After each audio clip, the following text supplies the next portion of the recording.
Happy Monday, everybody. I hope you are able to stay cool. Through the magic of the compression cycle and heat pumps, have not died today, but it is quite outrageously hot where I am. And what's hot tonight is also the takes that we're going to be doing on our topics. So let's dive in.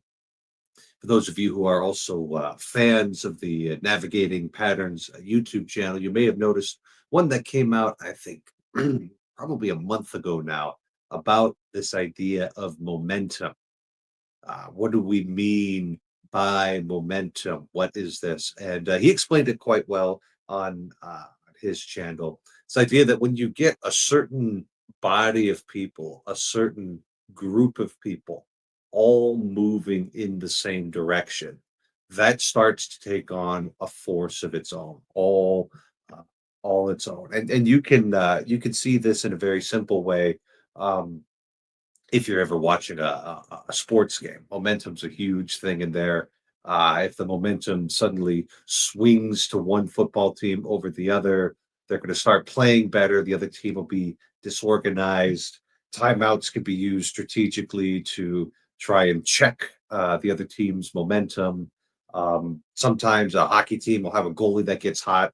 Nothing gets past them for a few games. So we're quite familiar with this idea of momentum, and I want to do a historical application of it. We can look at various ways that it works in order to help understand, especially things that are happening in the church right now, and that's this tool of momentum can be very useful in understanding these things. So, if we look at, let's say, 1970 to the early 2000s.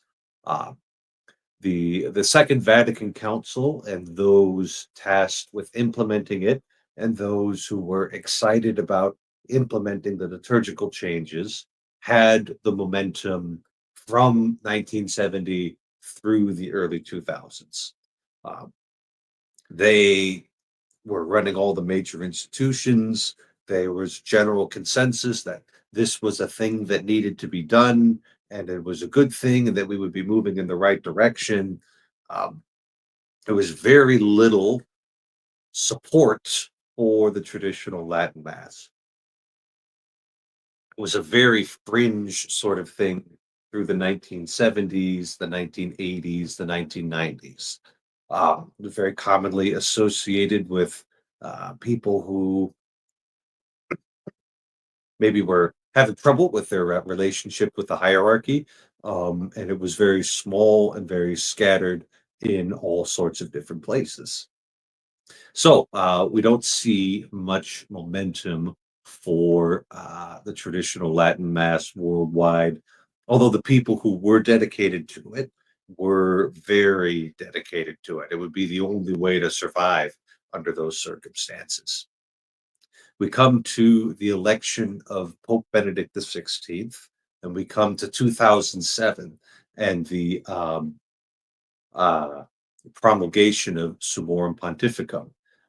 This was, as far as I could tell, the most significant piece of papal legislation of the early 21st century. What it did was it took um, a lot of the stigma away from the traditional Latin Mass. Not only was this something that was now, from a very high position of leadership, being encouraged, right? Like, hey, you can go do this now. But it even uh, basically established a right for a dedicated group of the faithful to have access to it. Um, this was a major change of pace from the 1980s and from the 1990s. So we've got this key leadership figure here, Pope Benedict the 16th, not only allows it to be celebrated more frequently, but gives it some very firm reasons why. You know what earlier generations held to be sacred cannot just be disposed of us by us now. And so a lot of people noticed this signal. They noticed this signal from the leadership. Some people weren't happy about it. Some people were very happy about it. But I think a greater body of people were just sort of like curious about it. And so, especially in France and in the United States, people began to go kind of check it out. Certain priests who had now gotten this signal that this was an okay thing to be doing, decided that they might go, learn a little bit more about it, maybe see about celebrating it. Many lay people who perhaps hadn't had any exposure to it before just decided to go check it out. And then they decided that they actually rather liked it, that they actually wanted to be a part of this. And so, because of the change in the legislation and the signal given by Pope Benedict, especially in the United States and France, people began to decide that this was important. People began to decide that they wanted more of this, and it began to build up that momentum. Now it's a peculiar kind of momentum, right? And it's rather different than the momentum experienced by the liturgical reform in the 1970s. That was a very large body, the majority of the very large Catholic Church that was moving at that time. Um, I don't think this would have ever amounted to more than maybe 2 or 3% of Sunday Mass going Catholics in the United States, at least. So you have a very daggone cough. You've got a very small group of people who are very dedicated to it, and they began to build the institutions. They began to buy the equipment. They began to recruit priests, young priests, especially priests about my age, a little older, a little younger. They all, not all, but there's a big movement in that. So this momentum of a very small group of people moves fast. They're very much into this. And I think that explains a lot of the consternation and um, the problems that arose when Pope Francis began to walk back Pope Benedict's permissions, right, and began to put rather strong and stringent restrictions on the traditional Latin Mass. Trying to, you could think of Pope Benedict began to swing this group of Catholics this way when the momentum on the top began to shift. It just kind of swung around and hit back to use kind of a pendulum motion there. And the people who had begun moving in this direction for something like 14 years had put a lot of blood, sweat, and tears into promoting and promulgating the traditional Latin Mass. They didn't stop moving in that direction. And so that explains a lot of the liturgy wars and the consternation that come from that very tail end of Pope Francis's reign. Now, of course, we have Pope Leo, long may he reign, and we get to see how he deals with the situation that has been given to him and what decisions he makes with regard to the traditional Latin Mass. That's a small percentage of the church's population, to be sure, but one with a lot of energy and a lot of momentum. And over time, that energy does seem to be spreading. But what do I know? I'm just a canon law student. So that's what I've got to say. Uh, Go ahead and I've got the StreamYard link posted if you want to come in and uh, tell me how wrong I am or tell me how correct I am. We can do that. Mark is suffering the same way that I am. Uh, I don't know how hot that take was. I've been thinking about this for about a month, but I couldn't resist it. Oh, just like I can't resist having Mark Lefebvre on my live stream every Monday. How you doing? I'm doing all right. I got out in the convertible today and almost had to like keep the top down on the way home because it was 100 degrees. And I was like, it's 100 degrees. Well, that's a little warm. Mm. But once you have the momentum of enjoying your top down convertible driving, you don't want to let it go. But that's like a useful way to think about it. Is like a small group of people with a lot of momentum isn't the same thing as a large group of people moving slowly. Yeah, yeah, it's worse, right? Because influence matters. Right. So you've got all these factors that go into how and where and why things move. And I mean, like, it's not about people. It just also works with people, right? And so because it all maps to physics, right? It all actually maps to objects, to Newtonian mechanics and everything, and right down to quantum. It's all the same. That's why I'm puzzled to people that know it's like I don't know what you're looking at in the world, but everything follows these rules.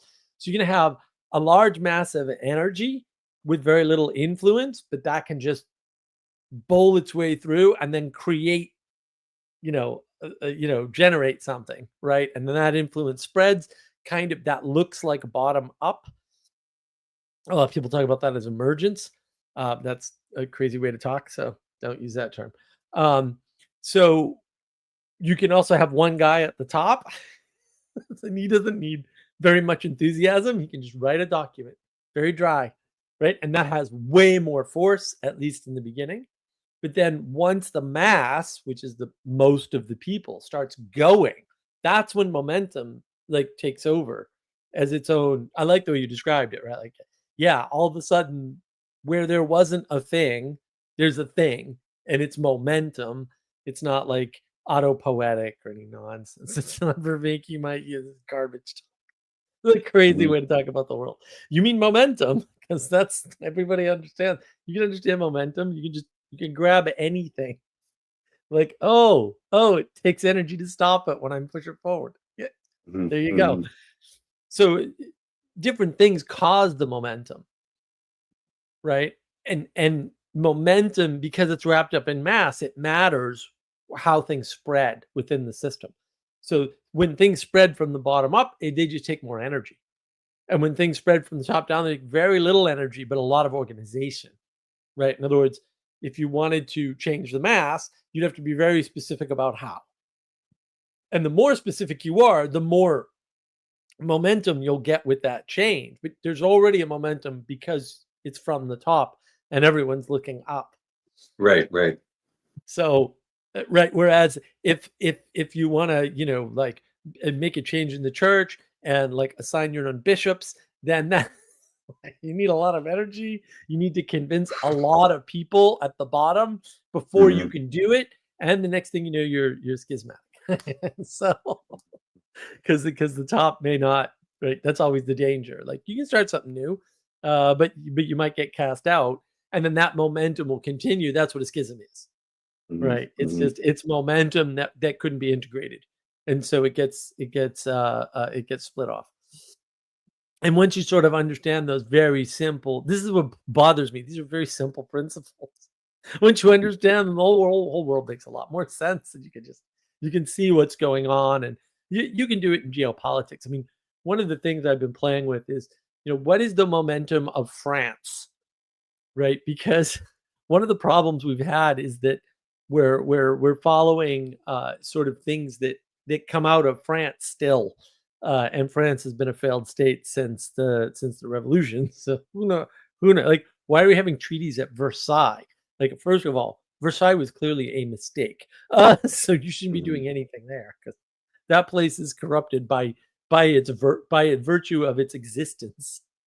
But everything that's come out of Versailles has been a horrific nightmare of a catastrophe. So, like, and we're still moving with some of that French momentum.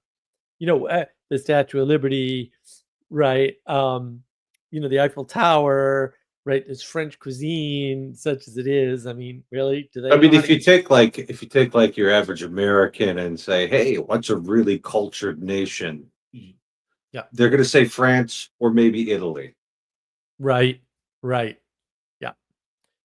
Yeah. And so there's still some say cultural momentum there. And whether people realize it or not, that's what's behind a lot of the wars.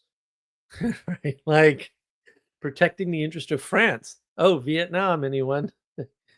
Iran. I don't know if all that cultural momentum is England. Some of it might be France, right? Mhm, So there's mhm. all this animosity and problems around the Middle East. A lot of that is from other European countries and us sort of protecting their interests or thinking we're protecting their interests or trying to do something because they were trying to do something or whatever nonsense. And so that momentum just plays out everywhere. But in essence, because momentum is one thing and it manifests in one place, we'll say, right? It's very confusing to people to learn that it has more than one source and more than one way of happening, right? And Right, then right, because the top down is very different than the bottom up. exactly, Yeah. exactly, and they get confused. And when they're not in sync, you get a schism. Mhm, mhm. But it's and the schism may or may not be good. May or may not be good, right? Like some schisms are good. Like you break away from a bad thing, that is good. The problem is Mhm. determining that, right? Yeah, So you could, yeah. yeah, you could say like, Luther caused a schism and that was good. Although I don't know how anybody could ever make that case, but I suppose they could try, and I could beat them with history and facts. Um, but and people do, right? But of course they don't have any facts at their disposal because there are none that support that thesis. But you can look at other schisms and see that no, that was kind of the right thing to do, right? And so you could even look at Napoleon, which wasn't the right answer, but it was an answer because he ended the revolution as a good as a good thing, but actually Step Napoleon in the destroyed right the world, direction. so Yeah, and we've been yeah, suffering yeah. with that ever since. I mean, they're talking a lot about the post-war consensus and all this not that's all Napoleon, guys. That's all French Revolution, all of it. The talking about the Great War in 2 parts or whatever you wanna do, nonsense. This is all the fault of Napoleon. That's where Peugeot recently said, he was talking to Winston Marshall on that channel. He said, "Oh, yeah, the modern world begins at World War II." I'm like, "The modern world begins with Napoleon. What do you mean World War II?" No, not even close. It's not that's so far off. It's definitely Napoleon. There's no and I mean, you could go back, you could say Reformation. Mhm, That's a mhm. better a It's better almost but like what scale are we actually trying to measure these things on? Because you could say, right, well, the right. modern world began with the election of Donald Trump in 2016. No, the modern world began with nine But eleven. that's No, the modern world began with the fall of the Berlin Wall. No, the modern world began when right. the United States But pulled out of but it's like the modern world began with all of those things because the word modern just means right now. And it's like, well, right, but that's not a useful term to use, which I have a video of course, on navigating patterns. It's a completely worthless term, and no one should actually be using that term. But modernity, in the way people talk about it, which is really the age of gnosis, certainly began with the Protestant Reformation. Um, but the momentum for the destruction is Napoleon all day long. I mean, you don't have to blame Napoleon. You can blame the French Revolution for causing the vacuum that Napoleon stepped into to fix a problem that never needed to exist effectively. Um, but that momentum, that's where the momentum became its own force, right? Is in the French Revolution because Napoleon comes in and counters that schism because it's a schism away. Basically, they get rid of the king, right? So they behead the king, right? That's just disorder. It's chaos. Like the French Revolution is the model for chaos in recent times. Like that's what chaos looks like. Everyone's killing everybody else. No one really cares. It's not administered very well. Like it's a complete mess. The RJ is incorrect. Napoleon was France's you got to understand, RJ. Napoleon is France's greatest general. He's Corsican. He's not French. He hates the French, in fact. Like, this is the dirty little secret. Napoleon hates France. He hates the French because they took away his family wealth. And that's why he destroyed France, like on purpose. He knew what he was. He knew he couldn't win. He just didn't care. He's like, kill more Frenchies. That's great. But that's where the momentum is, because you've got all this energy in the revolution, and then something comes in to organize it. It just happens to be Napoleon, who, for all his numerous flaws, is retarded. And so he flattens the world and makes himself emperor of everything he conquers. You can't do that. No one ever did that before. This is the first time in history anyone's been that stupid. But he can get away with it.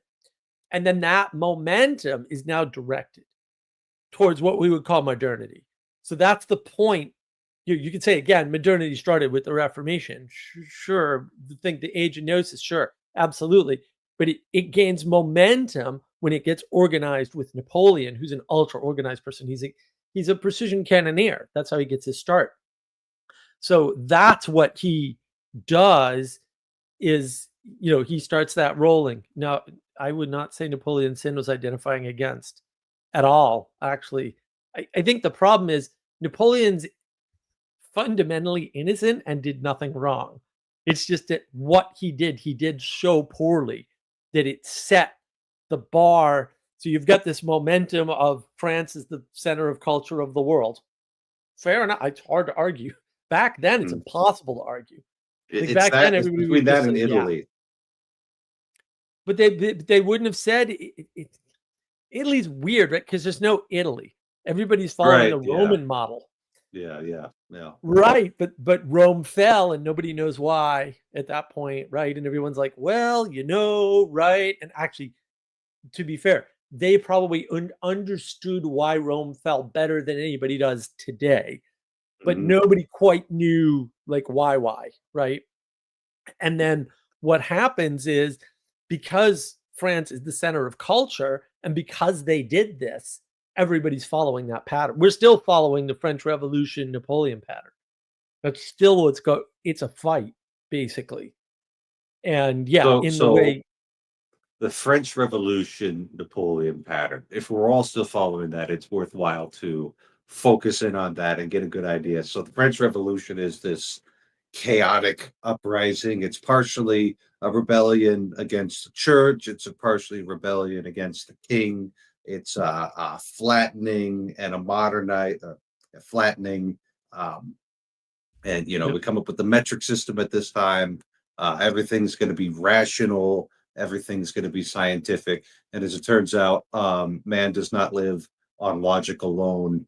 And that thing doesn't work. And so Napoleon's the one who comes and like brings order back into all of this, chaos here.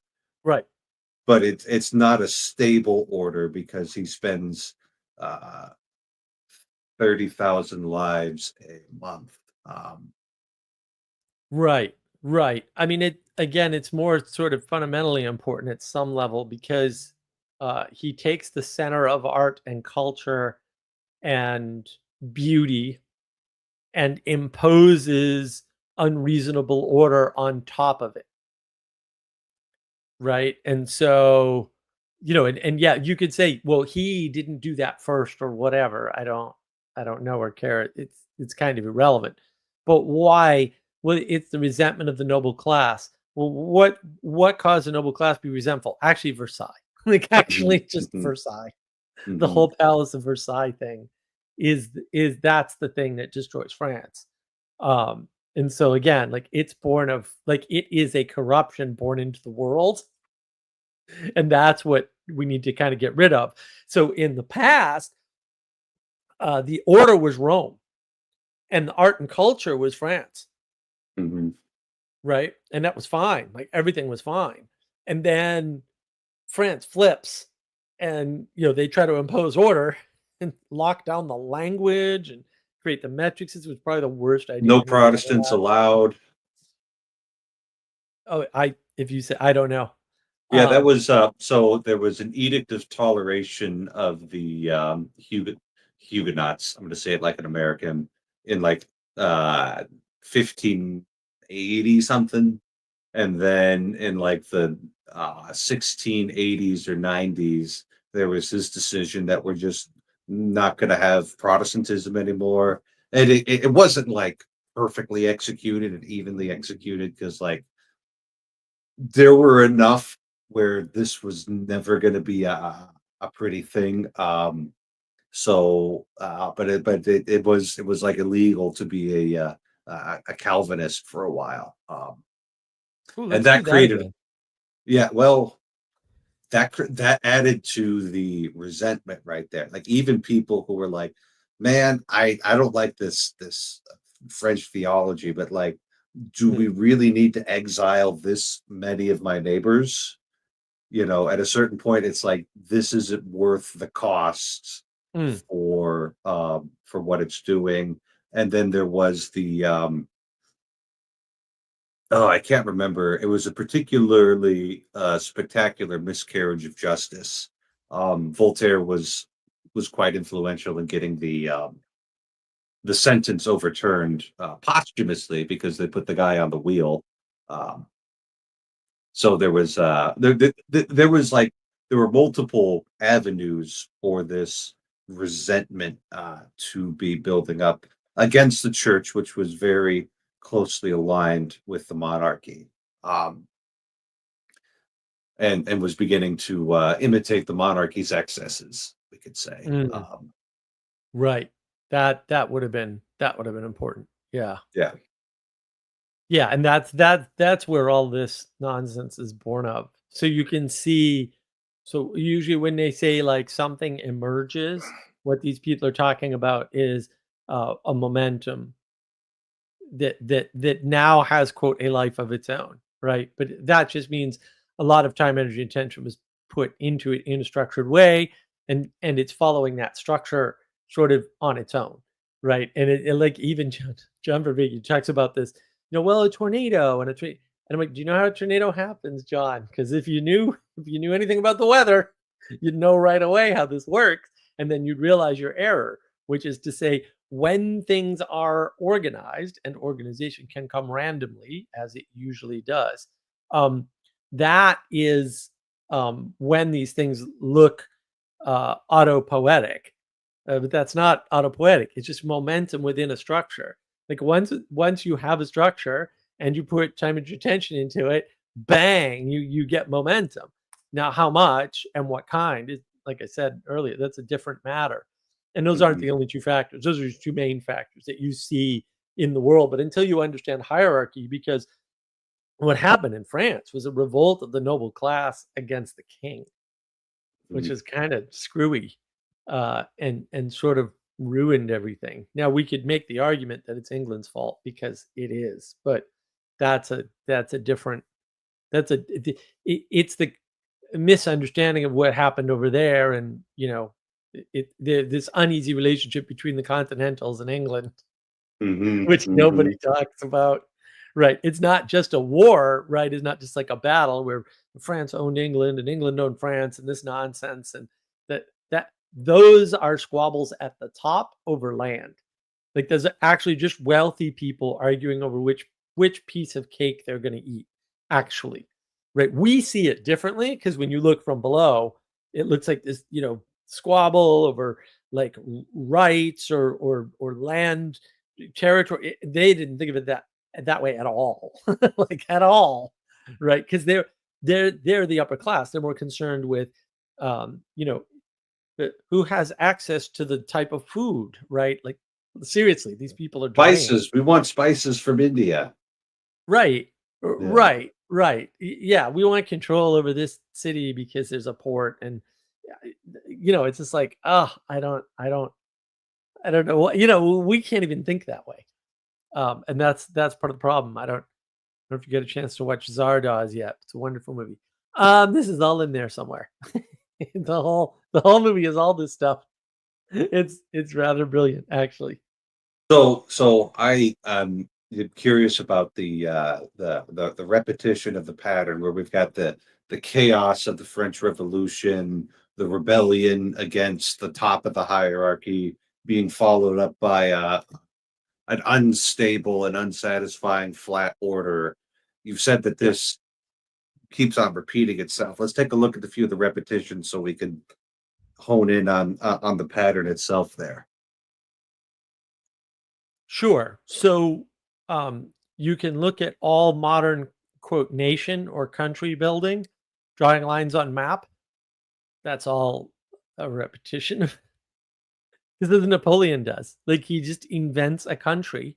We call it Italy. Italy's not a country. What? Right? Like they don't even eat the same food in the north and the south. Like for Right, real. Like right. it's No, Sicily and Milan are very different places. well, and Sicily doesn't belong anywhere near any part of what we call Italy. I don't know what's going on there. I mean, all They you have to do is speak meet they a speak Sicilian. they speak Italian. That's that. Yeah, What more do you need? but if you meet a Sicilian man, they don't identify as Italian, and they don't Right, like those people. Like, I mean, right. it's not even they don't even try to hide it because 'cause they're the Sicilians. What are you gonna do Mhm. about it? Like, they don't care, right? Like, for real, that's like you learn that real quick meeting Italians in New England, man. You'll know right away which ones are Sicilians and which ones are, like, from not Sicily pretty Mhm, quick. mhm, 'Cause mhm. it's 100% clear, and that's what's so funny to me. I'm like, "This is 3 places, minimum, 3, and they shouldn't be looped together like that. They shouldn't be in a group. There Sorry." was a reason why for most of I mean, you had the Roman Empire, which just kind of came in, but you know, there was local governance within the Roman Empire. Uh, that's how they would run things. And then for most of the Middle Ages, they got the Papal States, Tuscany, you've got Lombardy, you got Right. Piedmont, you got Kingdom of Sicily. Right. But the pattern there is quite easy to see. Like, in the past, especially in a place like France, up until the revolution, very locally run. Very Mhm, locally run. A lot more mhm, like Switzerland and the cantons. So when they talk mhm, like Taleb talks a lot about Switzerland. Switzerland was a form of government everywhere. Like, I don't know what you're talking about. Like, that was the form of government everywhere in the world until Napoleon, basically. mhm. Maybe with, except for England after the East India Company took over the government and called it Parliament. But like pretty much everywhere had the same form of government. This idea of top down government and like things flow from the top down. That's all Napoleon. All of it did that never existed before. And so basically, you're looking at all of the modern nations and the way all modern nations are run, and it's like this is just Napoleon, and that's Right. where a lot of the shenanigans and the mischief is coming from. Is everybody's unconsciously copying the pattern because Right. he was so successful, or we were just very susceptible to that way of thinking. No, Um, I think we have to do something. And the problem for, we'll say, recent peoples, let's say the past like 100 years or so, is that we have been slowly convincing ourselves that we're on our own and that we, make conscious decisions or something. And every piece of actual scientific research that we like, actually, every single piece of actual scientific research says nothing like that is even close to what happens. First of all, almost all of your bodily functions are unconscious or autonomous. Almost all of them. Like the remaining 1% or something is under conscious control. And people don't like they don't appreciate that, but like it's like that all the way up. So what that ultimately means is that um we copy, we mimic, we copy. This is, if Gerard weren't a bad person, he might have gotten this right. But he gets some of it right. We copy things all the time. And so we're just copying things. And the question is, do you copy something new or something old? And the change is we started copying new things rather than old things. And the only exception to that is the United States.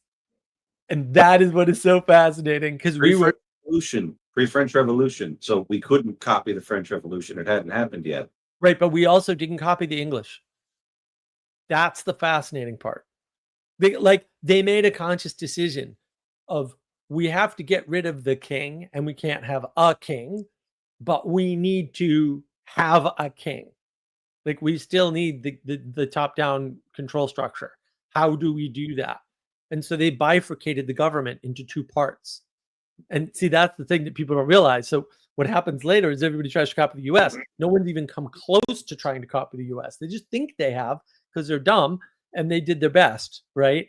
And so we have two governments. Well, not two. I mean, we have 51 governments. Right. We have a federal government. The operating structure of federal government doesn't map to any of the states at all, even a little bit. And then we've got a bunch of different state governments. So, for example, it's the Commonwealth of Massachusetts, right? I don't believe there are any commonwealths down south. I think they would have been like, what? Hell no, we ain't doing that, right? Because they already had other forms of government. And that's that's a whole interesting way to look at the world in terms of when they were, people were copying the United States, but they didn't copy the two different distinct forms of government that are divorced from one another in an important way, right? Because the federal government in the United States is really only supposed to deal with trade between the states, ultimately. But then, of course, because we always have to copy things, we end up in a state of copying things that we don't necessarily understand, and then copying it poorly because we're dumb, and we don't really realize that basically we all need a Muppet Cup to remind ourselves every day that basically we're stupid. But because we have to copy things. Like, you're not going to come up with a brand new form of government on your own by yourself in an afternoon with your 4 friends. That's absurd, right? That's so silly. It's hard to imagine. It was a whole process of this, because we had all the little governments of the 13 colonies, and then we tried the Articles of Confederation, and we decided that was a little too loose, and there wasn't enough enforcement power on the top. And they had these fairly extensive debates, these fairly extensive back and forth sorts of things before we got to the Constitution. And then right away we added 10 amendments to it because we didn't think there was enough protection of rights in there. And we've been tinkering, with little parts of it. Well, they couldn't get agreement on a form of government, and they decided that no one's going to tell you how to govern your own region. And so you just end up with 13 colonies with their own forms of government. We had 14 governments. That's what we had, because somebody had to regulate disputes between the states. And that worked. And the relationship between the states and foreign powers, because exactly. we don't want to have 13 different treaties with England. Like, that's just gonna. Right, but that's relationships between the states in essence. But yes. I mean, your point is well taken. Sure. Right, and nobody's even tried to replicate that form of government. Right, because everywhere else the provinces are creations of the federal government. Yeah. All right. So that's the Napoleon. That's right. The Napoleon era right there. In continental philosophy, rights come down from above. Right. If it's British, from God. Well, no, but from above. Like, this is why this is why Europe's screwed. Right? Europe's been in a lot more trouble than people think for a lot longer. Actually, the movie Zardoz kind of demonstrates that quite nicely, by the way. I'm just saying. Because, that works great if you keep God at the top, right? And the minute you become godless and you keep that philosophy, you're screwed, because you can't correct. It's just whatever the president says. However, you get a president, because now we know that these democracies or democratic republics or whatever, they're all going to. There are no democracies. There's no democracy anywhere in the world, guys. There hasn't been since ancient Greece. I hate to break it to you. But now that we know that doesn't work, because there's a number of countries where the president, people running for president who were too popular, got, prevented from running. Right? And like they're no longer able to be elected. It's a little weird. Now, I'm in a weird spot. Like all of those guys seem to be the good guys, by the way. But no, you should have the ability to say who runs and who doesn't. It's just the mechanism to do that's been gone for decades now, in pretty much in most of the all the countries in the West, probably, but at least most of the countries in the West. And so that whole system's broken. But the English philosophy is not that. The whole UK has a completely different philosophy. It's midway between where we are and where continental Europe is, because that's the progression of the change in, we'll say, philosophical thought from, how things should work.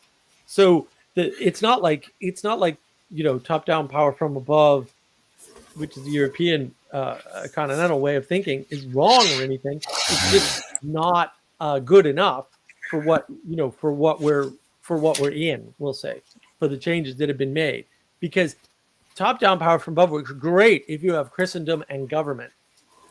But the minute you no longer have Christendom and government, you just have government, now you have a bunch of problems. I think that's why we're focused on politics all the time now. Can I take have 2 minutes of my take?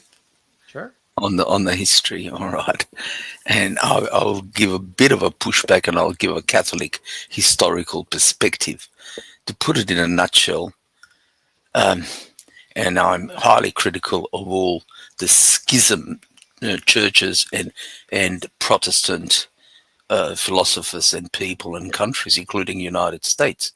It's been 500 years since Martin Luther, and they still bloody call themselves Protestants.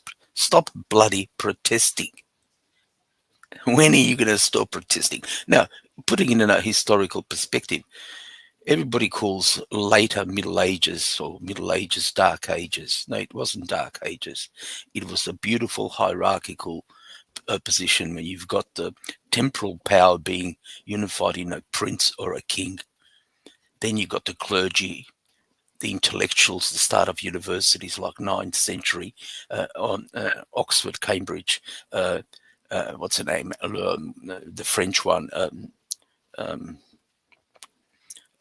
not Notre Dame. What's the name of the French university? Paris University, or Paris was called Sorbonne, etc. And then you got Padua in Italy and so forth.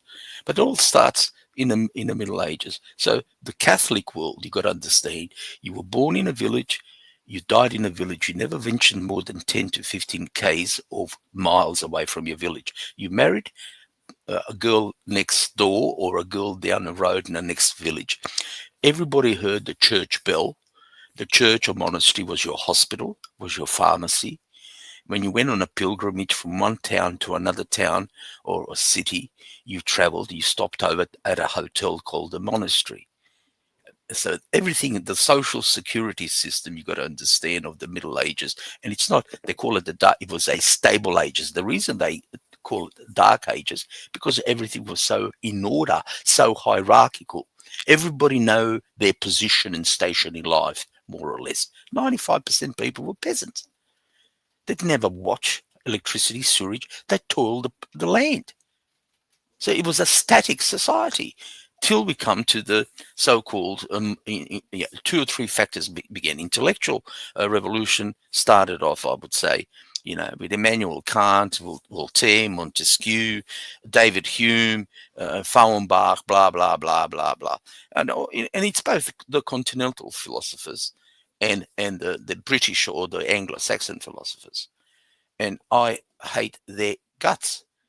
They are now, and what happened there, it's not the nobles who rebelled against the stationary, stable, hierarchical order. I'm not arguing whether that's good or bad. So I'm not inserting my political views. But what it caused, what it challenged, is the bourgeois, as Karl Marx called them, the rise of industrialism in Britain. which spread to Northern Europe very quickly, the age of discovery. Okay, so this all coincided. So the modern white European Catholic man, Catholic, remember, Holy Roman Empire, and they all did not identify themselves as Sicilians or British or English or French. No, they identify themselves with the region, with the town, with a small city. So we're talking about the ideology of nationalism. Now, where does my Catholic, Catholic/Christian historical critique come in? It's the rebel against God. In other words, directly and indirectly, it agitates for the removal of supernatural power, which we call religion or God, and substituted with a temporal power, which is human person, whatever form. Could be a corporation, could be a president, prime minister, whatever. So there's a bureaucracy, again, hierarchical bureaucracy, and they call it, justifying and calling it democracy, which they stole from Athenian democracy, 350 BC, from Athens. This was the ideal direct democracy. So coincided. Now I'm getting a bit conspiratorial, but I think it's very important. I don't think it's conspiratorial. We're talking about 1777, very important number, the rise of Freemasonry. And that correlates a lay society, which basically at its essence, various degrees, etc., does not, it says in its things, you've got to believe in some sort of a superior being, but some being which is above yourself, spiritual being. But it does not distinguish between Satan or God. So technically speaking, if you want to join Freemasonry, and this is the rebellion against this established order, which gets permeated, unfortunately, through Europe. So you get the rise of nationalism. Italy was united under Mazzini. What's his name? Bismarck in 1860, under the North Germany's, the Prussians, and the Southern into nationalism. So this is a different ideology. But the point of the essence is the destruction and attack on the church, which is continually going to this very, very day. And unfortunately, I'll keep it. I'm talking about, you mentioned America. You're both in America. Well, you're founded on Freemason. Look at your dollar notes. Look at your Washington. I've never been to Washington, D.C. Those obelisks and the way, apparently the way the White House and all the Congress and everything is designed. They're all bloody Masonic temples. One of your founding fathers, I think, was Jefferson. He tried to censor the Bible and delete all the things, and this new idea, new version of a Bible. I mean, where do I go from there? He wasn't a Christian. He wasn't a Catholic, that's for sure. So this is the problem which I'm having, and what I'm problem having with my church. You know, I'm sort of traditionalist pre-Vatican II, is, you know, the modern person, everything tries to say everything, and there are buzzwords. And the biggest buzzword, I think, is equality and progress. So any change, they don't distinguish whether it's good or bad or average. It's progress, whether it's in computers, whether it's in, and my philosophy in life, if it ain't broken, don't bloody change it. I'll shut up while I'm ahead. Yeah. I mean, certainly we can look at Freemasonic activity in Italy as being very involved in the unification of Italy, in the combat against the Catholic Church there. You know, I stand by the church's canons on, you know, you can't be a member of a secret society. You especially can't be a member of the Freemasons because their doctrines are not compatible with Catholicism. And the exorcists will tell you that there's possibility of demonic involvement with some of the oaths that you would take the higher up you go. So all of that, I'm not going to sit here and argue with it, but it is a bit of a different But uh, mm, different character in the United States because they never had to go head to head with the ancient regime. They never had to behead the king here. Um, and there was a comment, especially in 19th century Catholic political literature, just reflections on the way things were working out here in the United States when the Know Nothings weren't too terribly in charge, was that the founding fathers had actually legislated this country better than their beliefs should have suggested. It had that the founding of this country was more solid than you could have anticipated based on Jefferson's deism and the Freemasonry and all of that.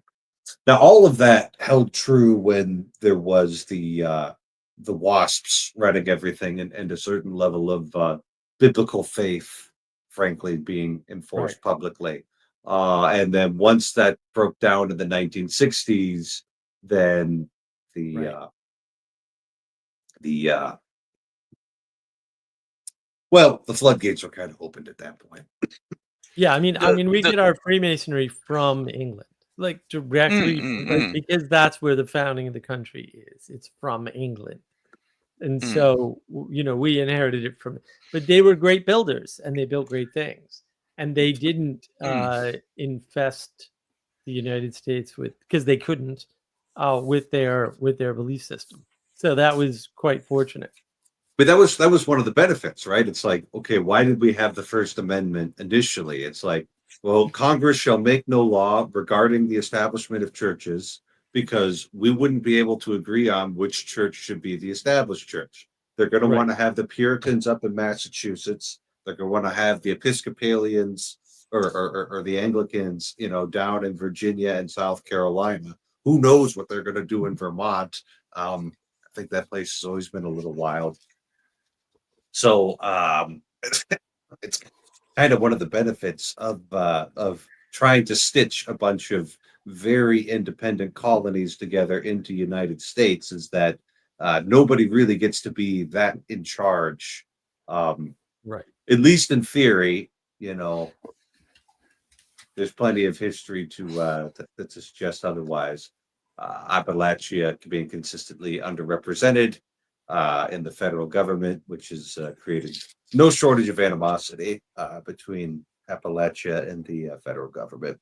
So, yeah. Yeah. One of the most, I think I mentioned that earlier sometime before, is reading Friedrich Nietzsche, the great nihilist, thus spoke Zarathustra and all that. But in Beyond an Evil and Good, before he died, and it's interesting, he comes to a conclusion that God essentially does not exist, and it's irrelevant to modernity, etc., etc. Fair enough, but he does admit one thing. He says, once you destroy the figure of transcendental God, you have to put something in its place, and he admits it's going to be the person. You believe in the person or persons or the ideology, which is temporal, and that is the problem which we have today. And I'm just Mhm. reading at the moment. I don't know. Your father is probably aware. Pope Francis's encyclical Laudata Si. I Oh, don't know you're whether you're actually aware. reading Yeah, it. Lots of yeah. people It's talk about. about that one. Very few people actually read it. Well, although I'm a beginner, I'm not a theologian, father. But one of the things which I notice, I mean, it's just a personal sort of that contradiction, which I find. We just believed, we just went 3 or 4 years through the COVID panic. And to me, again, call me conspiratorial. It was just a reaction, a laboratory reaction by the elite to see how people will react. Whether they're going to rebel, whether they're going to do something, or they're going to comply with the things. Now, it's contrary to science. I'm not a scientist. I'm not a theologian. I'm not a politician. But science is not a democracy. if you got, you know, certain amount of scientists say it's all BS, and the other people are saying, yeah, it's you know, then you've got to follow the money. Who do they work for? Big Pharma, whatever. If I get 100 people and I say 1 + 1 is 2, there's 100%. That's pure science, pure mathematics. If I get 100 people in here, or so-called scientists, climate scientists, and then you've got a division amongst them, well, it's not pure science. I'm sorry to. That's one of the things I'm saying. For example, also in that, Pope sort of attacks communism, but it defends communism in its essence. Again, this is alluding to his South American heritage and his. What do you mean? What do you mean in its essence? Well, in his essence, in other words, what I mean by that is trying to help the poor and identify the poor. There's nothing wrong with that. I'm not saying that is there's wrong. Nothing communist about that. Like, well, that's been the idea of communism, is basically getting religion. Communism is a magic trick where they tell you, because you and I could work something out in theory, which is a false statement to begin with. That means that you don't need a government. That's the trick of communism. Like, that's the trick of all socialist ideologies. And the justification they use is inequality, right? But communism is a type of socialism where the person that owns the means of production is actually no one, and you need no property rights because property doesn't have to exist. That's the fundamental lie of communism, right? And they did that on purpose. I have a whole video on this on navigating patterns, by the way, lie of socialism, right? The trick of socialism. So they did that on purpose because they knew most people are stupid and they will fall for it in about 4 seconds. Well, because the thesis isn't wrong. From my perspective, I'm good enough and you're good enough, Jim, that we can have a conversation. And if there's a land dispute, we can find a way to work it out. Okay. That thesis is already wrong, but no one wants to admit that. They all want to think, no, my neighbor's a good guy. I'm a good guy. We can come to a reasonable accord. All socialist systems are based on that lie. And they build all of their arguments from that one argument. All of them. Just read them. Find me one that doesn't. I'll wait here. Right? And because you get fooled into that, because that's your personal private perspective, it's not even wrong. Right? I mean, it is wrong, but it doesn't seem wrong to you. They just say, therefore, you don't need anybody to own a factory. And it's like, oh, what? Right? You don't need anybody to own property because we can all just come to an accord about how to use all the property. Right? But the accord that we would come to about our property boundary starts from having a property boundary and starts from a bunch of assumptions about reasonableness and value and all sorts of things that they just fail to mention, probably because they don't know, because they're dumb, because Karl Marx is retarded. If you don't believe me, like, this is one of the things I noticed. I just rewatched Zardoz. It's a fantastic movie. It's just great. It takes some real to get through the whole thing, but they do a Karl Marx quote in there, and I was like, and they read it aloud while they put it on the screen. It's part of it's right near the end. And I was like, I wonder if this is why I know Karl Marx is an idiot, because that quote, it just betrays a level of stupidity that is impressive to me. Like, it's impressive that anybody would write that down and that anybody would allow it to be published and that anybody would read it and then continue reading. Because once you're at that point, you're like, bro, I get that you're like 4 years old and you're thinking, but also, why am I going to listen to the rest of the things you say if you're this dumb, right? And that is the problem, is that stupid people fall for dumb quotes easily. And so because you want to believe that. Like, I want to believe that you and I can find an agreement on how to use a piece of property, right? But all of that is predicated on property rights already. And sometimes you don't need to call the sheriff. You're like, hey, you did this. And then like the person's like, oh gosh, I just realized that that's actually a problem. I'm going to go make this right.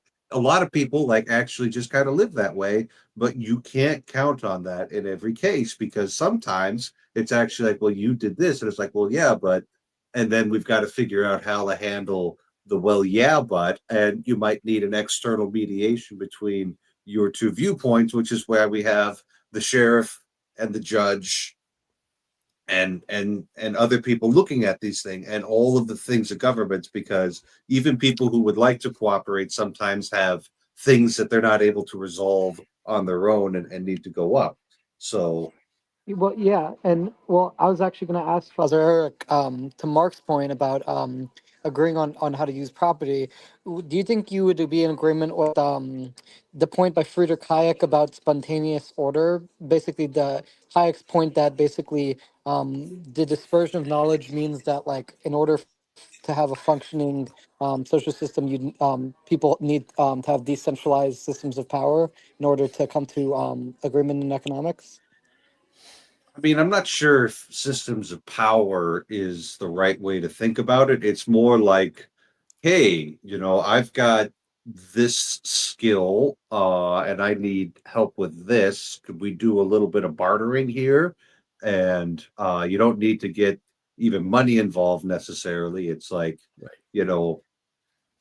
I'll help you with this big project, and in return, maybe you'll do a favor for me later. When my car breaks down and I don't know how to fix it.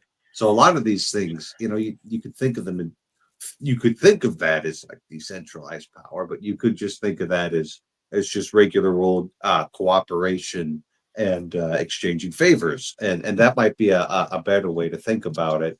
And and that was one of the reasons why the Soviet Union was not successful, is they tried to have everything be centrally planned, and that just does not work. It's probably big, thick economic tomes where you can read about how everything doesn't work like that if you felt so inclined. But just remember that when the Soviets allowed private gardens, those private gardens grew to about 50% of the economy. Within a number, just not that many years. So Yeah, economic frames are very flat and they don't explain anything, and all economics is hindsight bias. And so economics in particular doesn't understand momentum at all. Right? Because economics looks at the result of momentum and makes a bunch of math equations to explain it after it's happened.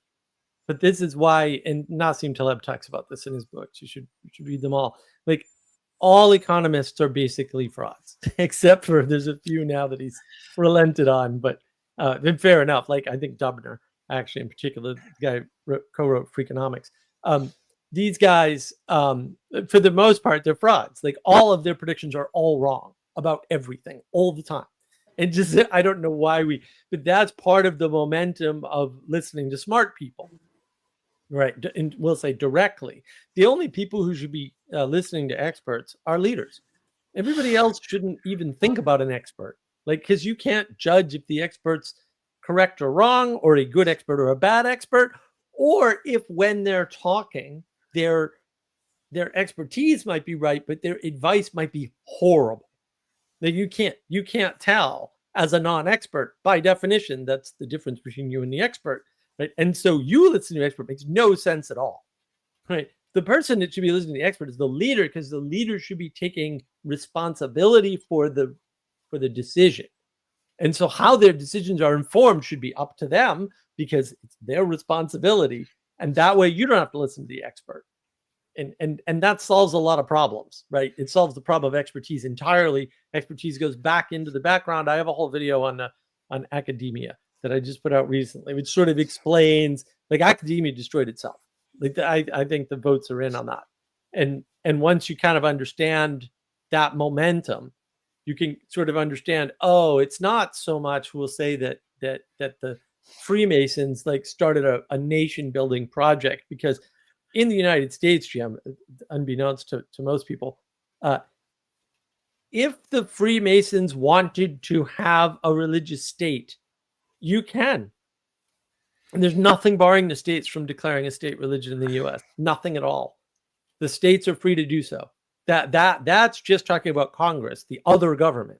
Because there's two governments. They have nothing to do with one another. It's just that the state government is not of one form. So we have 50 forms of state government, roughly speaking. I mean, you can make an argument for 25 or something goofy, but roughly we have 50. And then you have one form of unifying government, the federal government. And so if the Freemasons wanted to, and they had the momentum to do so, which they never did, because I'm 100% sure they tried, they could have had a Freemason state, much like Utah for a while was pretty much a Mormon state. The problem, which you just mentioned, our so-called leaders, nobody's talking about their ethics. Are they entrenched in Christianity? I'll give you a good example. Your former president was a nominal Catholic, but he was pro-abortion. Now that other Nancy Pelosi, also a San Francisco lady, multi-millionaire, anyway, beside the point, and corruption, good old Catholic on the paper and so forth. Yet should have been excommunicated. But well, if I was a priest and I was a man of my word, I will definitely not give her the Holy Communion. And Joe Biden, but that would be a sort of, oh, there you are. Look, the state, the federal government gives a lot of money to the church. Nobody's going to the church, so you get the multi-squillionaires, billionaires. Don't worry about people going to church. Just take our side and don't be critical. That's what I'm seeing is happening with the modern church, post-Vatican II in particular. I'll give you an example, which I'm just reading at the moment. For example, in the encyclical of him, Pope Francis attacks abortion at the very same time he defends United Nations, which under Gutierrez and under various other people are very non-religious, to say the least, and that's being very, very generous in that description. But they definitely encourage you and participate in abortion. This is one example which again, it's my personal subjective criticism. Doesn't mean I'm right in my reading of it. So there's a saying: money talks, bullshit walks. Well, it's an influence, Jim, and I think the problem is that people have been entranced by bad ideas. And post the French Revolution, people are, we'll say, giving time, energy, and attention towards random ideas, right? And because of their lack of historical education, they don't realize that's been tried, and we know why it doesn't work. Like they flat out, they just like if you, well, like I said earlier, there are no democracies like that.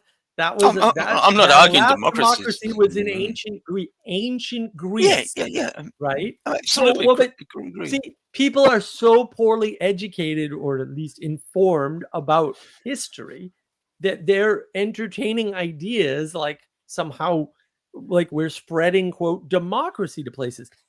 We're not spreading democracy anywhere. Do you mean democracy is in danger? Right to vote and be heard? Well, yeah, but that's based on another bad idea. And the bad idea is the basically how much of a voice should the peasants have? That's really what we're arguing about there, right? If they should have more of a voice, then they should be actually voting. Unfortunately, that puts an undue stress on them that they cannot handle. And so they defer to voting blocks. Of course they do, because as we mentioned earlier, people mimic patterns. Like you don't really have a choice. You make almost no conscious of all the decisions that happen throughout a minute of your life. Less than 1% of them is conscious. It's just the way it is. Like I hate to just break it to you, but also like all the facts, all the scientific evidence says this. At every layer of your body, almost nothing is conscious. Your consciousness is such a small part of your existence. We shouldn't even be talking about it, right? It's insane to even discuss things like consciousness and rationality. You're not a rational creature. You're a creature capable of rationality for very short periods of time at a very high energy cost at best. And that's on the best day, right? So that's not a reasonable way to think about the world, especially for us. But see, unreasonable ideas like that are everywhere. And because no one's perfect, it turns out even the Pope, Who knew, right? These Oh. people will adopt these ideas because they see a trend in action and they very optimistically want it to work. Like, there is a problem of peace, and the solution to peace is government, or governance, more correctly, right? And so, following that line of logic, if you're 4 years old, and almost everybody is 4 years old when it comes to thinking about global issues, because you don't know anything about the globe. I don't know anything about the globe. Like, what are you talking about? Like, it doesn't even make any sense, right? There's very few people that can even think at that scale. They go, oh, well, obviously, if we put everybody under one government or governance system, right, which is what a government is, it's a system of governance, then we'll have peace. Well, that makes perfect logical sense. It is logical, reasonable, and rational. It is wrong, though. So that's like, it's also completely stupid and wrong, but it's understandable that a compromise can be made, especially an economic one, because you got to understand the misunderstanding of not only how the U.S. works, and you see all this in the formation of the EU, but also in we'll say the magic of the power of the U.S. is called trade. Okay, this is a complete misread of the situation. The reason why we have good trade and good trade relations and we are a trading power has nothing to do with trade or the structure of the governance of the United States or any of that, right? It has to do with many other factors, none of which are those factors. And so the things like the UN are based on the idea of finding amicable trade to stop war. That's effectively what they think they're doing. And because it's a thoroughly corrupt organization and corrupted immediately upon its instantiation, when it was called the League of Nations, and nobody noticed, we're still copying that idea. And it's a bad idea. And the bad ideas Pandora's box got opened in the French Revolution. Like, that's when that got opened. And we haven't closed it yet. Like, it hasn't even been closed. And if we don't close it soon, hope itself will escape. Yeah, it was an interesting thing that Cardinal Ratzinger said in the 1990s when the EU was starting to coalesce and really start to become a thing. Is he was gravely disappointed that they were trying Catholicism. to found this European Union on economic mutual interest rather than something like even just a shared Christian heritage, putting that kind of at the center. It's like we all came from the church there, and they consciously chose to do trade, and that's why the European Union's so lame, right?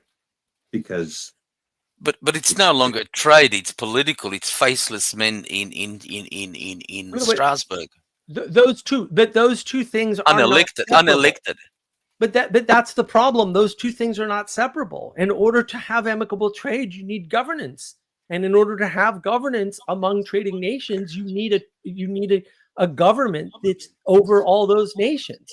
It's just the way we implemented it was vastly different from what the EU did, right? But and again, the problem with this whole thesis is things like the EU are based on an economic model.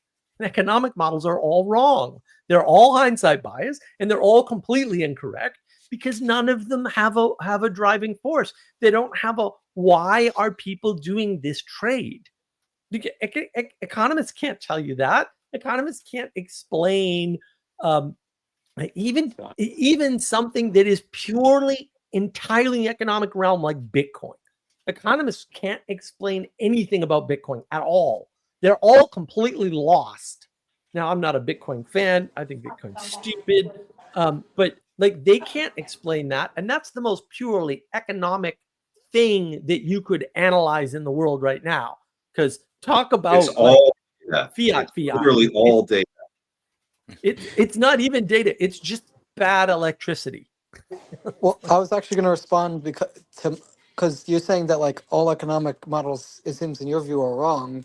But I was actually hearing something that the economist Milton Friedman wrote a book, not a book, an essay on economic methodology, where Friedman argues that the point of economics is not to say this causes X, like X causes Y, but rather to create models that have predictive power. So it's not necessarily that economists are trying to like say this causes X economic factor in the world, but if it has predictive power, then for pragmatic purposes, it still Yep. works. And like you could also say Right. via But someone like Karl you can't Popper have that prediction without science, causality. So Friedman's but yeah, wrong. but You can't well, no, because you could, technically ever have prediction without causality. well, no, because you have a philosopher of science like Karl Popper who argues that you can't induce causal relationships, but Popper still said you can get closer to, or at least get less wrong by falsifying theories through conjectures and refutation. So you can have like valuable Those predictive statements theories. aren't in conflict with what I said. You cannot understand a prediction or make a prediction unless you understand causal relationship, period. What you can do with models, especially with large models, is you can look at momentum and you can say, oh, the momentum will continue. All economic models predict momentum. And that's why they all fail, every single one of them, to predict any kind of change. And in fact, this is well known. This Taleb writes about this in his books. This is why these guys failed to see this and they failed to see that. No, some people saw it. You could look at 2008 housing crisis. You could say Taleb knew about it. You could say Peter Schiff knew about it. There's a bunch of people who knew that this was going to happen, right? And so it's not like there's no predictive power. Did any of the economists see it coming? No, none of them saw it coming, right? And that's because they don't understand the causal relationship between how the mortgage market was working. And to be fair to them, they couldn't have known because it was all based on entirely on fraud, right? But they didn't see the causal relationship between how much money is actually owed and how much value is that money owed on, which is a very simple thing to see, by the way.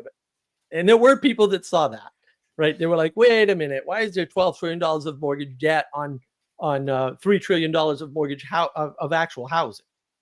How does that make any sense? Well, that doesn't make any sense. It means you sold it 1 for 4, which is exactly what happened. They sold every house 4 times.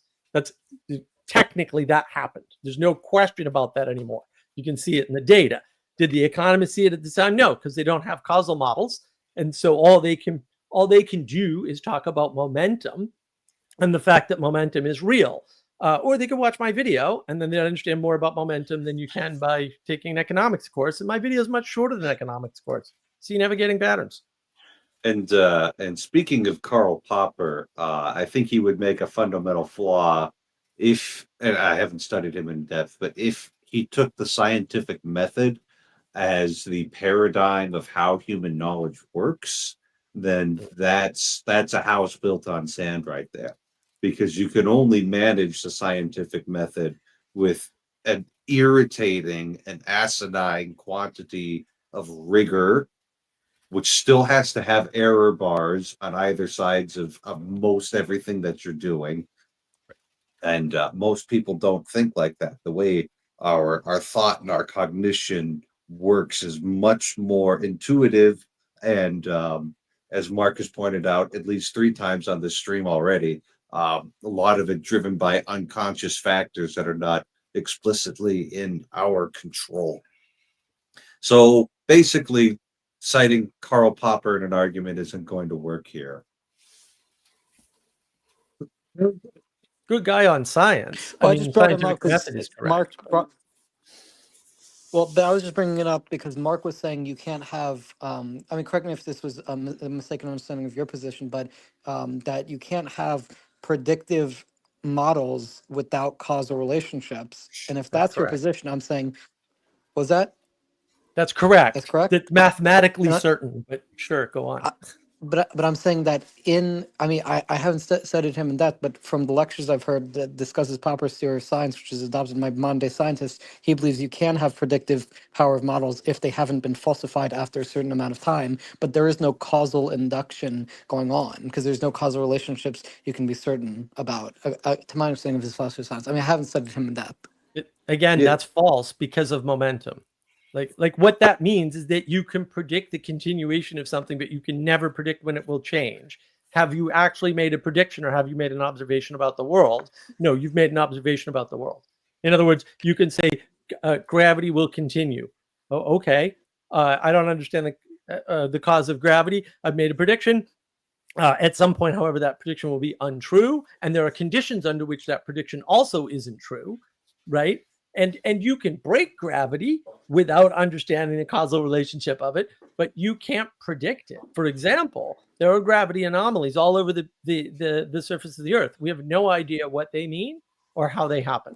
We have none. We have a bunch of theories, right? And they're all equally viable because we can't really test them at planetary scale. It turns out we only have one planet we can run tests on. And so it's technically not subject to science because you can't do a controlled experiment.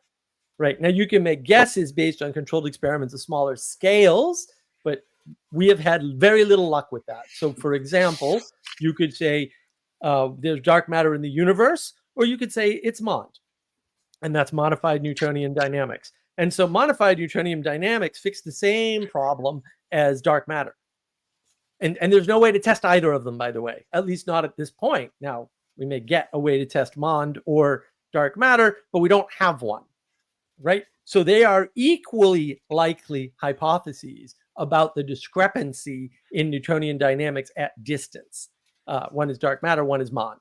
And so you can look that up, right? And so there's so we can make a prediction. We know what Newtonian dynamics looks like at we'll say, hyperscale or something. I forget what it is. Is 1,000,000 miles? It might be 1,000,000 miles. It might be less. It might be a little bit more. I forgot. But Newtonian dynamics needs an adjustment at that layer. Again, you can say it's dark matter. You can say it's just MOND, which just says Newtonian dynamics. The math of Newton doesn't scale past some certain number of miles. Once you get past some certain number of miles, you need to just change the math, right? Which is a lot like the Einsteinian cosmological constant, by the way, which is just kind of ginned up out of nothingness, right? And so you don't need to know causalities to make predictions about things that you can observe, but they're not predictions, they're observations. Like that's the difference. And so you can observe the fact that grocery prices go up and down every time there's an announcement of any kind of global conflict. Okay, but you can't predict the global conflict, and therefore you can't predict the change in grocery prices. So what did you predict? You didn't predict anything. You observed a phenomena. And you have to understand the difference between those two things, because science is supposed to start with observation, right? And only make predictions based on experimental results. And ironically, Einstein's the one that broke all that, by the way, much to our detriment, I would say. Although you could argue that like if anybody was allowed to, he was, but that doesn't help us if everybody copies his momentum, which is effectively what everyone's done since Einstein. And it's interesting to note, just to tie in sort of Jim's larger point at some level, back when Einstein was alive, the ratio of belief in God with physicists was 80% believed, 20% did not. The ratio, at least in the United States, for the general population was identical. That has flipped. That might be really important to understanding part of the problem that we're having. In fact, it might tell you everything you need to know. So you're saying did it flip in the general population too, or just among physicists? No, just among science in general, Okay. but physicists in particular. Yeah. Interesting. Yeah. Yeah, but that's the individualism saying, "Oh, I can understand the world, as God." And therefore, I don't need a belief in God anymore. Whereas Einstein famously said, God doesn't play dice with the universe, right? Just on that point, exactly what you said. In physics, for example, we all know light, and we know what light is, sunshine or whatever, or a torch, and we know it travels at 186,000 miles per second. It can circumvent the Earth approximately 6 times in 1 second. Now, if you look at the light in high school physics, you don't have to go and study physics to see with physics. It's explained in 2 ways: the wave theory and the particle theory. And the and the scientists, particularly physicists, explain they can't explain certain bending of the light, etc. And so sometimes they use the particles. Now we're going to use the wave theory, Right. the wave and the particle.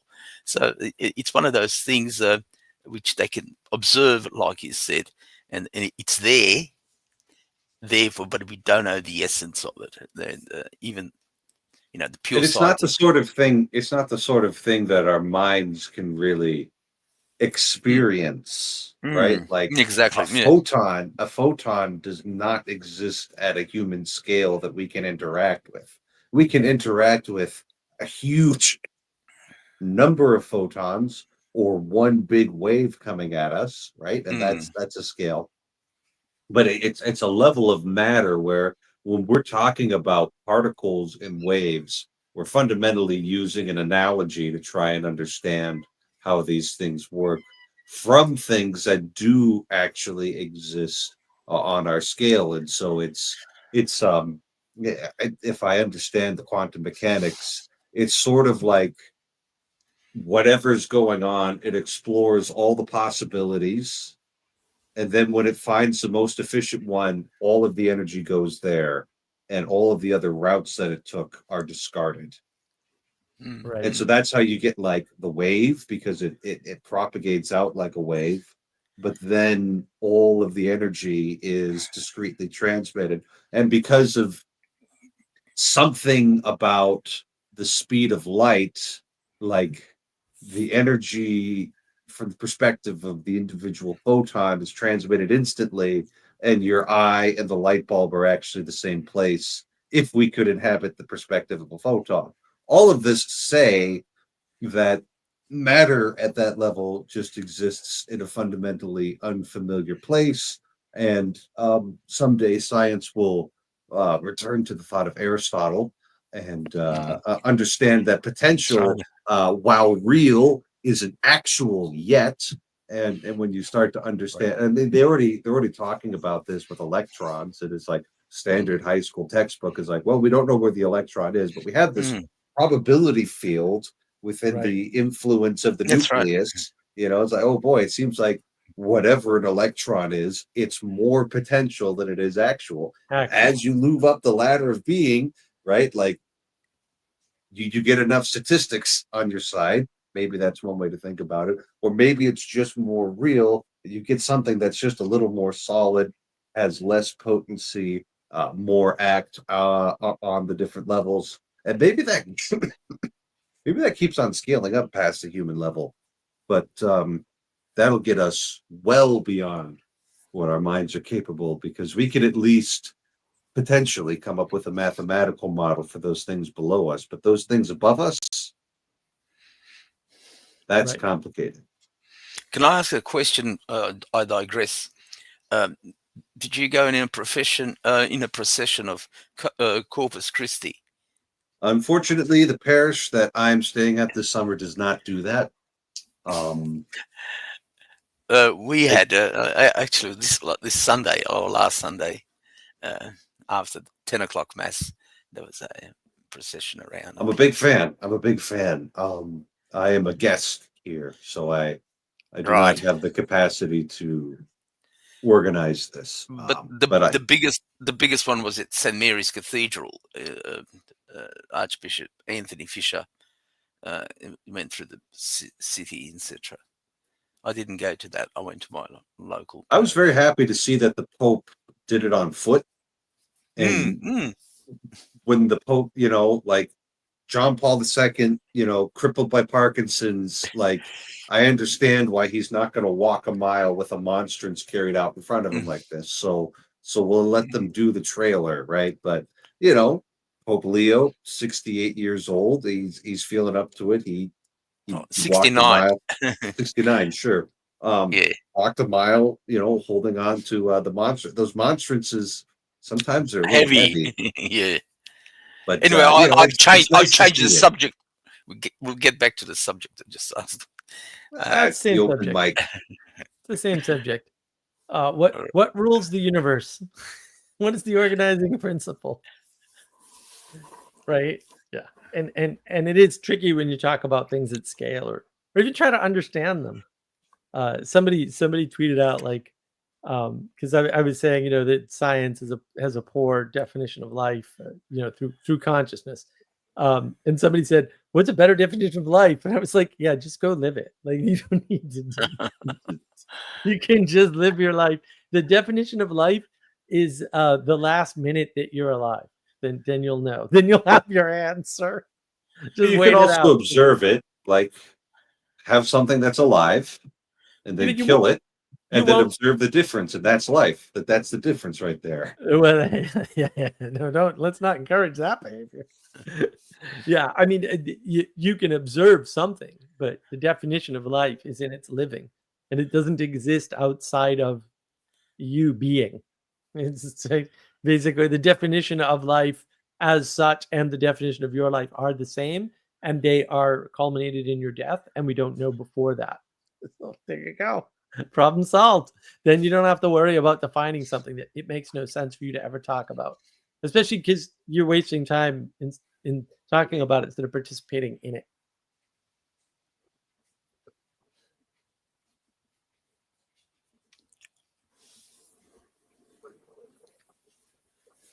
All right, got that settled.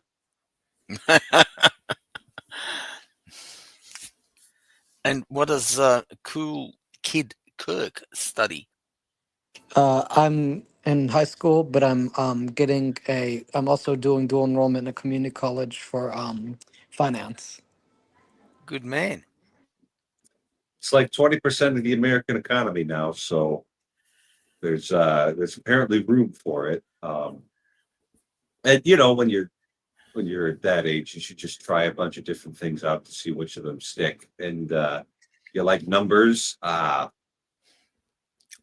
some people like that, so takes all types. Yeah.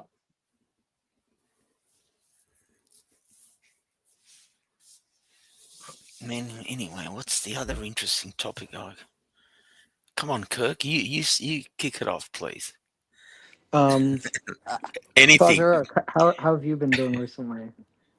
Well, currently in Washington, D.C. is and studying canon law. And these summers are kind of brutal because you get, 6 credits in a month. And so you're just kind of doing the Monday to Friday grind. Um, Yesterday, I did get out of the city, though, and go on a hike with a friend of mine after we had both celebrated Mass, of course. Uh, And it was probably 5 to 10 degrees cooler outside of the city than it was in the city, and it was a nice shady hike.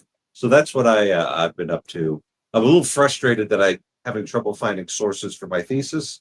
Um, so I'm going to need to get in touch with my director about that, and either A, figure out where they are, or B, see if I'm going to be doing either a new scope of my thesis or original research, which really isn't the goal of a JCL thesis, but I don't think it's strictly forbidden either. So that's what I'm up to. Lots of canon law, lots of school right now, and sweating, sweating, sweating.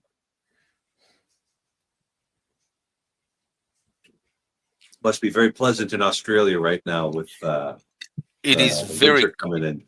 well. It is winter. Yeah, I'm freezing here. It's what is about 12, 13 degrees Celsius outside. Oh, For us, that's that's free. cold.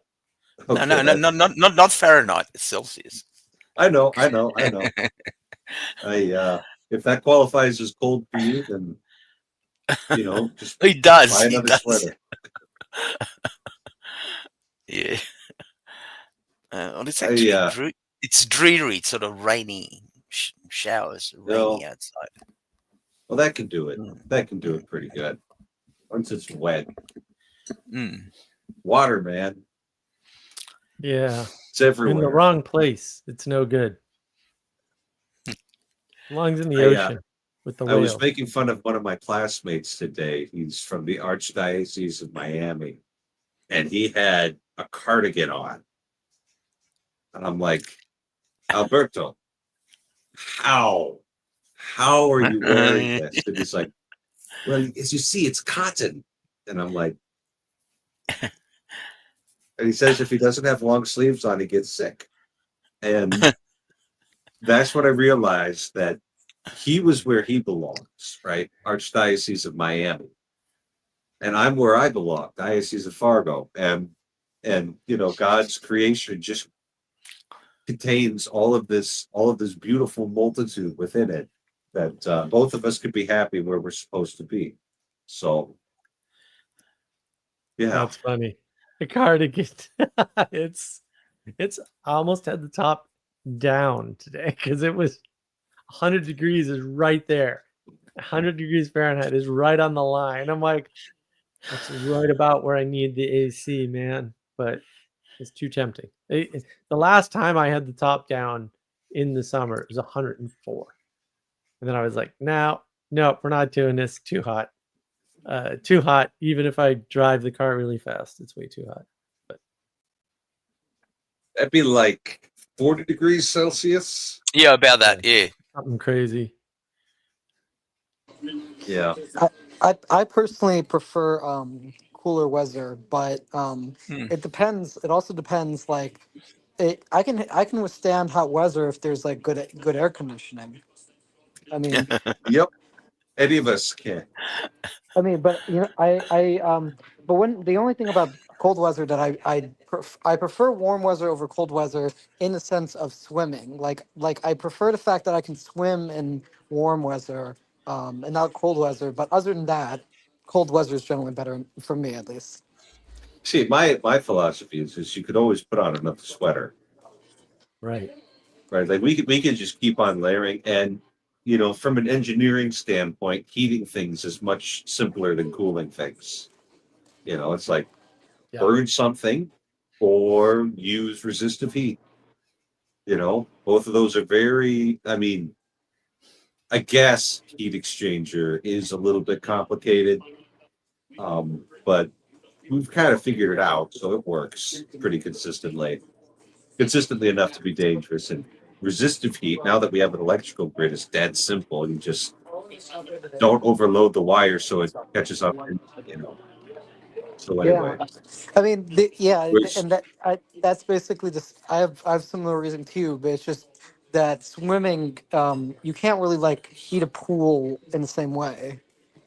At least not like an outdoor pool. it's extremely expensive to heat a pool. Yeah, but you can. Because of the specific heat of water. It takes a lot of thermal energy to actually move the temperature. This is more of a feature than a bug. It makes a lot of our life work here on Earth, but yeah, it is. Do very you like swimming, expensive. Father Eric? Do I what? Do you like swimming? Oh yeah, I do enjoy it. I don't get to do it very much. There's no pool here at Catholic U, so Bummer. Surprised they Yeah, don't have yeah. a pool there. They got big facilities, so they do have the big facilities, but there have been staffing cuts recently. mm, There have been deficits recently. There's some deferred maintenance on buildings.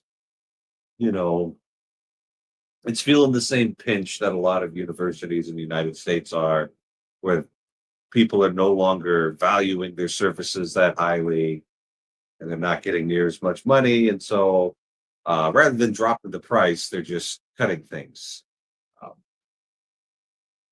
Because tuition can never go down. It must always go up.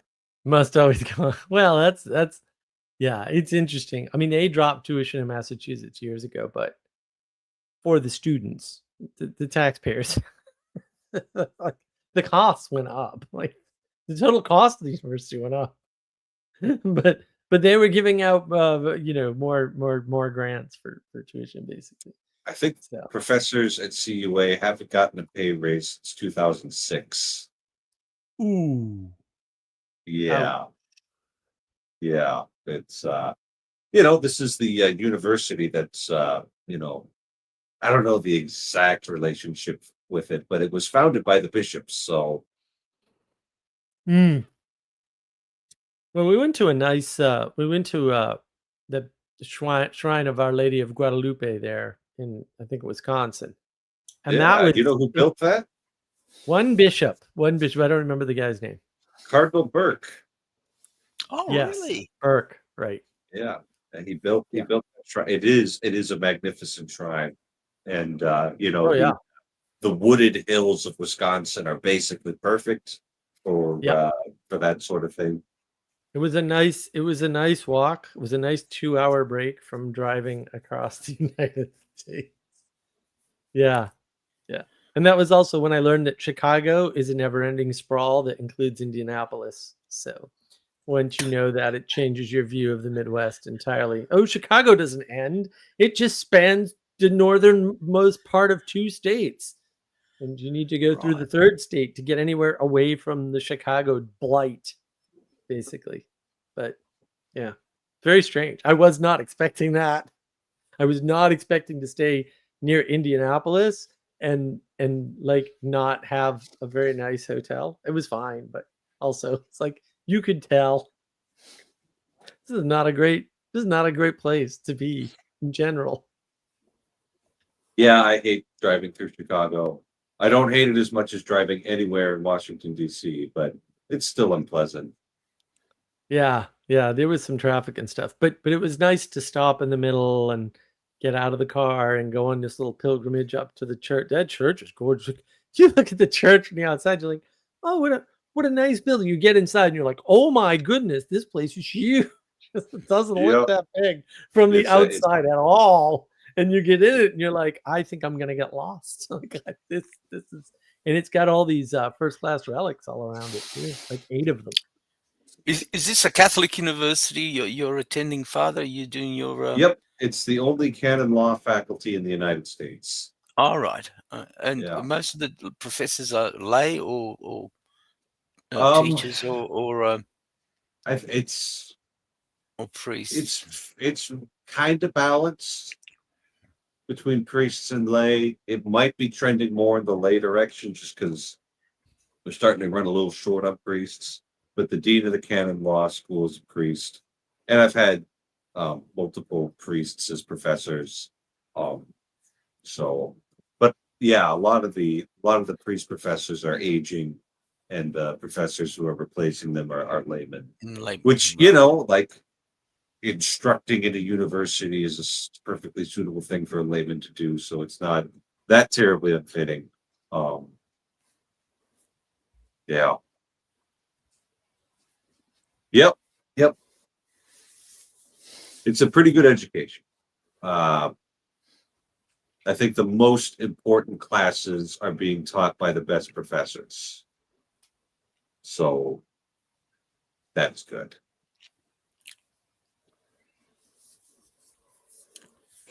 And so is this your first time like studying about Catholicism like this, or like do you have like previous So, education in school where you were like so obviously I went through seminary and got kind of Information. the standard seminary formation. And the canon law that I'm studying is for a specific role within the diocese that I could hold the office of judge, the office of defender of the bond, office of promoter of justice, and probably at some point uh, judicial vicar. That'll be probably the bishop's chief canon law guy. So I see. Yeah, this is I didn't really know what the specialized. yeah, I just didn't know like what the criteria are for like becoming a Catholic priest. Like how Yeah, much yeah. training you have to go through. It's out of all the clergy, it might be the most intense lifestyle formation.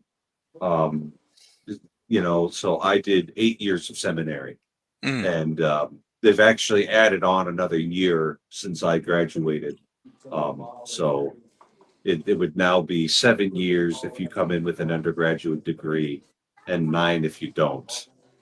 And they put on a year at the very beginning that's more spiritual formation, and very light on the academics.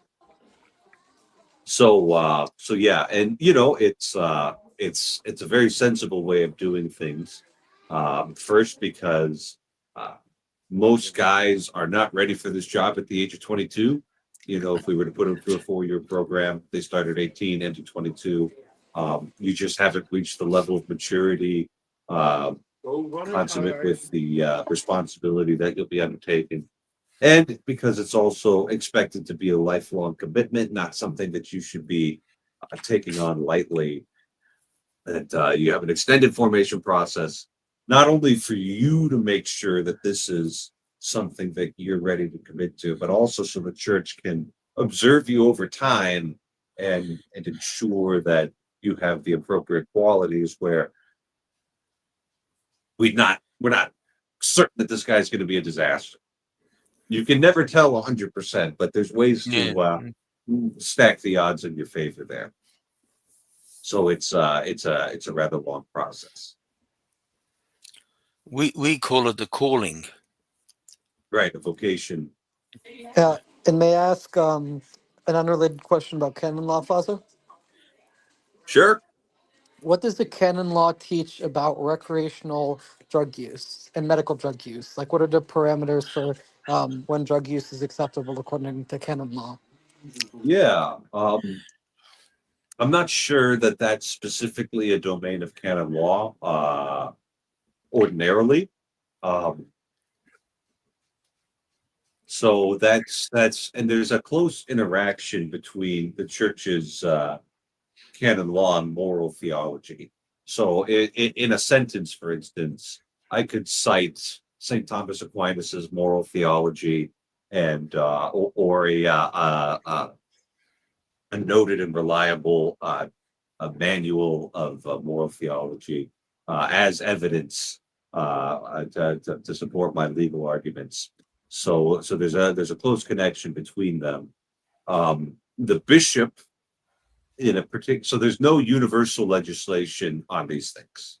The Pope has not seen fit to um, uh, legislate in canon law anything about this. The Catechism, which is a pretty solid teaching document, says that the use of recreational drugs of a certain power and capacity are not good. So if they really profoundly alter your state of mind, such that you would inhibit or lose the use of reason, would be prohibited. Certain drugs with more mild effects are generally tolerated. So tobacco, coffee, and moderate alcohol use are considered unproblematic. Now, here's where canon law could happen is, and probably it has happened in certain points, is that the bishop could issue a law. Like, let's imagine you're the Bishop of Denver, Colorado, and they've just passed all this legalization stuff. You can very easily pass a law saying any priests caught or any priests who use cannabis products in a manner that alters their consciousness can be subject to privation of suspension, privation of office, and in case of an individual bishop can't legislate dismissal from the priesthood. That's reserved to the apostolics. So, but he could suspend somebody from office and deprive them of office if they were to do that. You'd have to write it carefully because maybe the guy's just using CBT to help him sleep, and you wouldn't want to regulate that because it doesn't have mind-altering effects, and that's usually what we are trying to avoid, because you're not supposed to. Your reason is supposed to be a good thing that you defend, and not something that you lightly throw away. So you would want to legislate that use of cannabis products with a mind-altering effect. So he could, it could, but that would be a local law for, let's say, the Archdiocese of Denver, rather than a universal law. You'd need the Pope or an ecumenical council to pass a universal law. And as far as I know, there aren't any specifically forbidden. Okay, yeah, because I was just curious if there was anything that the Catholic canon law taught, because I would imagine recreational drug use might go against some of the things that the Catholic Church teaches about reason. But yeah, it seems like the way you're saying is that you don't know of anything in specific in canon law that addresses this, but within moral theology, there's probably prescriptions and that bishops are authorized to make local laws about this. Yeah, and so the debate would be whether or not this use of recreational marijuana would rise to the level of what the church has condemned and always condemned.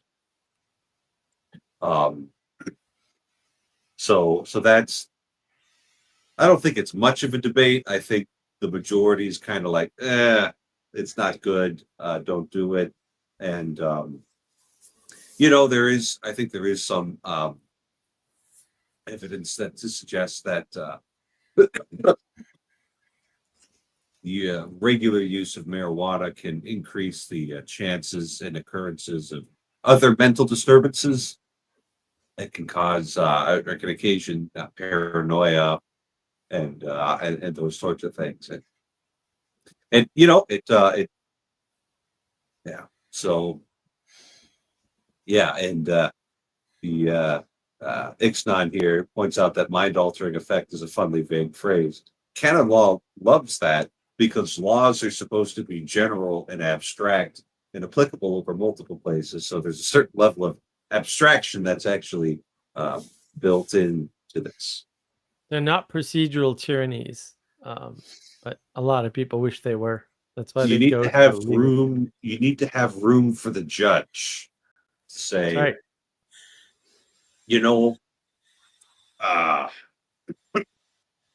Father Smith's use of CBD oil to assist with him sleeping is fine.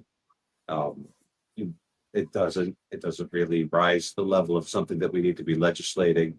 But maybe he should make sure to brush his teeth and chew a stick of gum, just so he doesn't have that smell about him and so cause scandal and wonderment among the faithful. And that could be more of a pastoral approach. That's the nice thing about canon law is if this isn't like one of those really grave matters, and you've got the option, you've always got the option of just trying to resolve it without making use of the mechanisms of the law necessarily. You don't have to go around applying penalties to everybody. Although some of them you need to apply penalties to because they done messed up. So I'm taking sanctions right now, so a lot of this is very much on my mind. Oh, that's interesting. That's what you're studying at the moment. Yeah. So you got a big detailed answer out of that one on account of it's occupying a lot of my attention right now. But I'm gonna tell you something that's also occupying my attention. The fact that my voice is currently failing. Mm. And so even though we are 7 minutes ahead of the traditionally determined time, it is in fact dark outside and my voice is failing. So I think I'm going to wrap it up for tonight. Thank you. Good night and God bless you. Good all. night.